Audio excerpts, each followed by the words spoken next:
आज कल लोग अल्ट्रासाउंड करा के जौन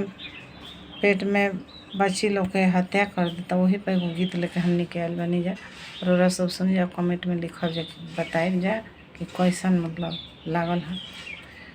माई हो के नाही माई के दुलार दिहलो,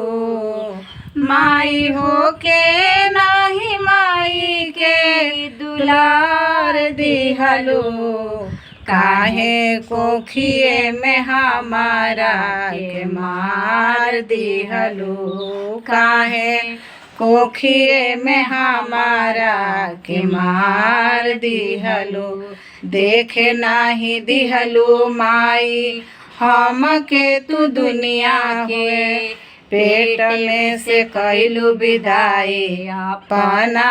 बगुनिया के, देखे नाही दिहलू माई हमरा के दुनिया के, पेट में से कैलू विदाई अपना बबुनिया के, हमके माई वाला काहे ना दुलार दिहलू, काहे कोखिए में हमारा के मार दिहलो, काहे कोखिए में हमारा के मार दिहलो, बगिया में माई तोहरा जैसे कोढ़िया आइल हो, खिले से पहले फुलवा काहे मुरझाइल हो, बगिया में माई तोहरा जैसे कोढ़िया आइल हो, खिले से पहले फुलवा काहे मुरझाइल हो, मालिन हो के काहे बगिया के उजाड़ दिहलो,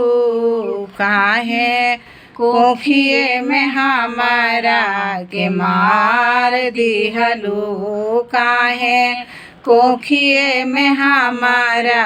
के मार दिहलो, सोचतन कई है कमवा कैले रहती नानी हो, दुनिया न देखले रहतू नाही रानी हो, दुनिया न देखले रहतू नाही रानी हो, माई बगिया के काहे तू उजाड़ दिहलो, माई बगिया के काहे तू उजाड़ दिहलो, काहे कोखिए में हमारा के मार दिहलो, काहे